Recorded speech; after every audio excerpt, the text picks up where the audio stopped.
Hello, wonderful viewers. This is Jacob here with another intriguing story about love, life, and unforgettable moments with your mother-in-law. If you like stories that delve deep into family dynamics and romance, you've come to the right place. Don't forget to give it a like and leave a comment. I'd love to hear what you think. At age 58, Grace felt her life had come to a peaceful conclusion.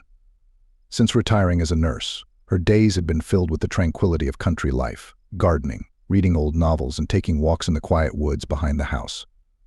Her husband, Jack, had passed away 3 years ago, and although the grief had not subsided, she had grown accustomed to the quiet. A phone call from Connor came out of the blue. It was Jack's son from a previous marriage, a young man to whom Grace had always been kind, but they had never been particularly close. Connor, now 25, had just graduated from law school and was struggling to find a stable job. He was losing his apartment and had no one else to turn to. "Grace, I'm in a quandary." His voice sounded hesitant over the phone. "Do you think I could stay with you for a while?" Until I get back on my feet, she hadn't seen Connor in over a year, but she remembered him as a quiet and slightly awkward teenager. "Of course," she said after a short pause, "you can stay here as long as you need to." When Connor arrived, Grace was surprised at how much he had changed.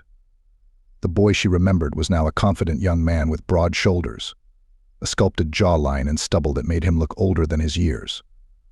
He got out of the car wearing jeans and a tight t-shirt that clung tightly to his figure.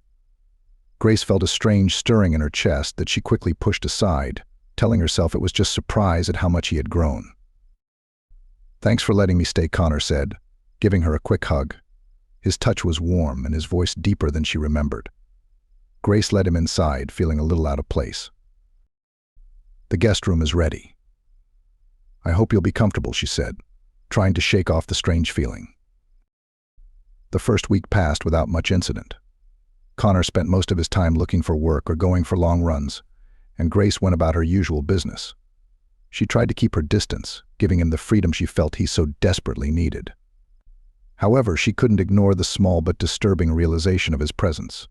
He was everywhere in the kitchen, on the couch in the evening, or walking past her room with a towel around his waist after a shower.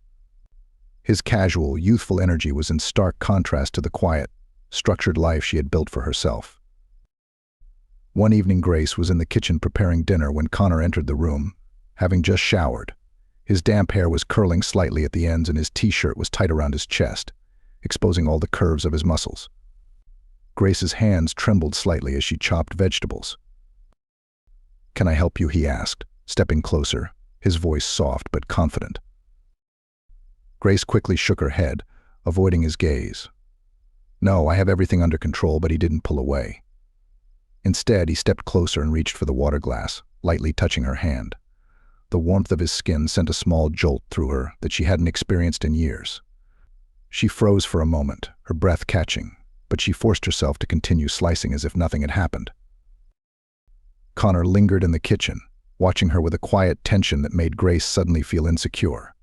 It had been a long time since she'd felt this awkward, but it was impossible to deny the tension that seemed to have settled between them. Later that night, lying in bed, Grace replayed the moment in her head. Had she really only imagined it? She was widowed, lonely, and hadn't been close to anyone in years. It was only natural that she might have felt out of place. But why Connor? Why now? She dismissed the thought as irrational, but deep down she knew there was something more behind it. The way he was looking at her evoked emotions in her that she hadn't felt in a very long time, emotions that she thought were long buried. It was 2 weeks after Connor had moved in when their relationship began to change noticeably. Grace went to bed early that night, and a peaceful silence enveloped the house.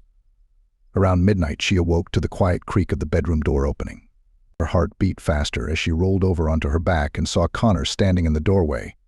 His silhouette was illuminated by the light from the hallway, and his tall figure cast a shadow across the room.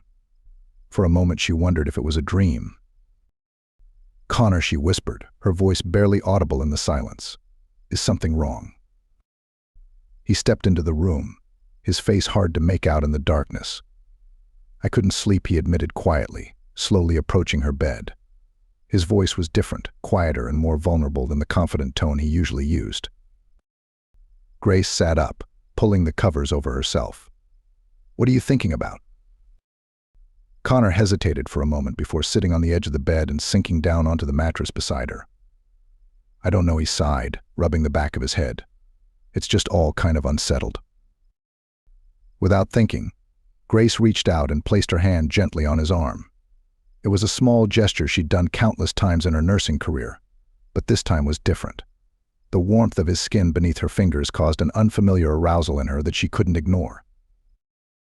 "It's going to be okay," she said quietly, holding his hand longer than necessary. "It's just a nuisance." Connor turned and looked at her, his eyes meeting hers. The room felt smaller, the air heavier. There was so much power in his gaze that Grace's heart raced. For a while neither of them spoke, the silence thick with unspoken tension. And then Connor slowly, almost hesitantly, reached out and placed his hand on hers. The touch was gentle but firm, his fingers encircling her hand in a way that made it clear this wasn't just a moment of comfort. "Connor," she whispered, her voice shaking, but she didn't pull away. Her mind screamed for her to stop, to pull back and set boundaries, but her body betrayed her by nestling lightly against him. Connor moved closer, his hand sliding slowly and purposefully down her arm, sending shivers down her spine. He nestled against her, his breath warming her cheek, and he whispered, "I can't stop thinking about you, Grace." Those words were like a spark, igniting something deep inside her that she'd buried long ago. Her heart pounded in her chest as he shortened the distance between them, and his lips touched her cheek softly. The kiss was tentative at first, but when Grace didn't pull away, it deepened and became more insistent. Grace responded to the kiss, her hands moved to his shoulders, and her body filled with a warmth she hadn't felt in years. His hands slid around her waist and pulled her closer until there was no space between them. When they finally pulled away from each other, they were both breathing heavily with their foreheads pressed against each other. Grace's thoughts were racing, trying to make sense of what had just happened. It was wrong, so wrong, and yet in that moment everything seemed incredibly right. "I don't know what to say," she whispered, her voice shaking. "You don't need to say anything," Connor replied, his voice soft but firm. I need you to know how I feel." The air between them was thick, filled with an intensity that Grace hadn't felt in years. After the kiss, they stood still for a moment, their breathing heavy, their bodies close, but the silence was filled with unspoken thoughts. Grace could feel Connor's pulse beating as fast as her own. Her mind told her it was wrong, but her body refused to listen. Connor searched her with his eyes and without a word moved closer again, this time more purposefully. His hands slid down her neck, his fingers gently tangled in her hair, and he pulled her to him. Grace felt herself sinking into him, pulled by something she couldn't control. When their lips met again, the kiss was no longer as tentative as before. This time the kiss was filled with an urgent need, a hunger they'd both held back for far too long. Grace's hands moved to Connor's chest, feeling the heat of his skin through the thin fabric of his shirt. His body was firm and hard under her touch, and she could feel the strength in him, the raw physicality of a much younger man.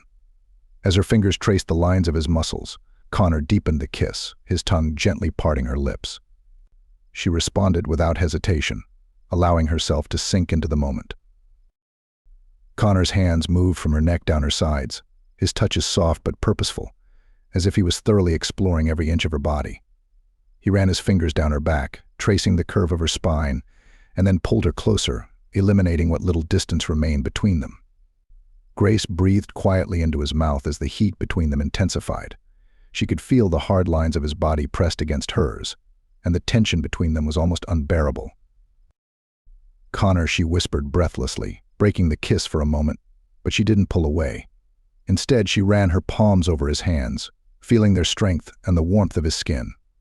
She could feel him restraining himself, afraid to go too far and too fast. But Grace didn't want him to stop. She didn't want to think anymore. Connor's eyes met hers again, eyes full of desire but also uncertainty.